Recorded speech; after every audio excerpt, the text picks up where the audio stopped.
les obstacles, les montagnes, les choses que nous ne pouvons pas répéter à une deuxième personne, mais des choses que nous vivons réellement. J'ai tellement mal que je ne sais plus par où commencer. Bien aimé, il y a ces choses, que ça vous arrive dans la vie, vous regardez, il n'y a pas d'issue, et vous vous posez la question, d'où va venir le secours? Vous savez que Dieu existe, vous savez que Dieu est vivant, mais vous vous posez la question, comment cette affaire va se terminer? J'ai dit à quelqu'un, il y a un Dieu quelque part. Et mon frère, je t'annonce déjà et je te le dis sérieusement, si tu n'as pas de montagnes aujourd'hui, tu en auras demain. De toutes les manières, tu es concerné gravement par cette prédication. Parce que la vie de tout enfant de Dieu est une vie où il doit affronter des montagnes, les déplacer, avancer et affronter d'autres montagnes.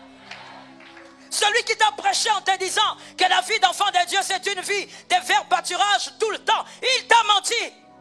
La vie d'enfant de Dieu, le grand berger amène vers le vert pâturage, mais à un moment donné il t'amène dans le désert. C'est aussi ça le grand berger. Heureusement, gloire à Dieu qui a des montagnes. Je dis gloire à Dieu qui a des montagnes. Il y a ta foi parce que les montagnes existent. Voilà pourquoi ta foi doit être préservée. Que personne ne touche à ta foi. Qu'on touche à tes vêtements, pas à ta foi.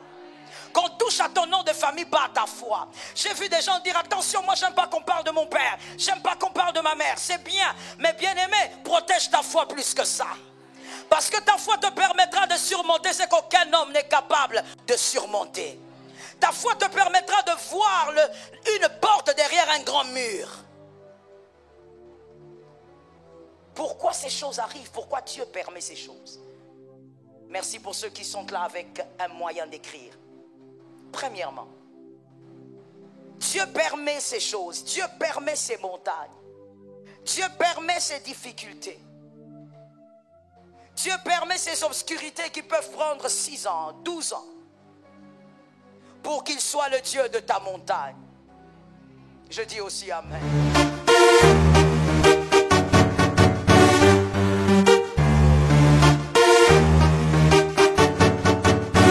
Shalom bien-aimé dans le Seigneur Jésus-Christ.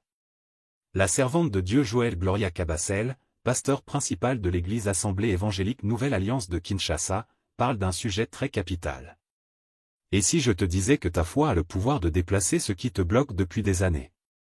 Jésus l'a affirmé dans Matthieu 17 verset 20, « Si vous avez de la foi comme un grain de sénévé, vous direz à cette montagne, déplace-toi d'ici là, et elle se déplacera. » Oui, ta foi a une puissance insoupçonnée.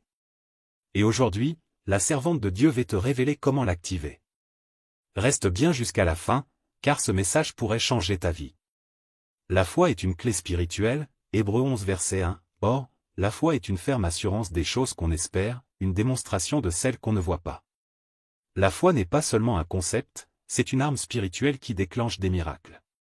Marc 11 verset 23, si quelqu'un dit à cette montagne, ôte-toi de là et jette-toi dans la mer, et s'il ne doute point en son cœur, mais croit que ce qu'il dit arriver, il le verra s'accomplir. La foi n'est pas silencieuse, elle s'exprime par des paroles et des actions audacieuses. Ta foi doit insister malgré l'obstacle, exemple biblique, Bartimée, Marc 10 versets 46 à 52, il a crié pour sa guérison et n'a pas abandonné malgré les obstacles. La femme à la perte de sang, Marc 5, 25 à 34, elle a touché Jésus avec foi et a été guérie instantanément. Ta foi doit être persistante, même quand tout semble contre toi. Aujourd'hui, je veux t'encourager à déclarer avec foi que ta situation va changer. Peu importe la montagne devant toi, commence à parler avec autorité, comme Jésus l'a enseigné. Si tu crois, tu verras la gloire de Dieu. Prions ensemble, Seigneur, je déclare que ma foi est vivante et agissante. Toute montagne qui s'oppose à ma destinée doit disparaître au nom de Jésus. Je marche dans la victoire et dans la puissance de ta parole. Amen.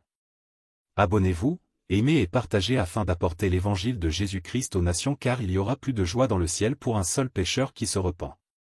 Que la bénédiction de Dieu soit votre partage dans le nom puissant de Jésus-Christ. Amen.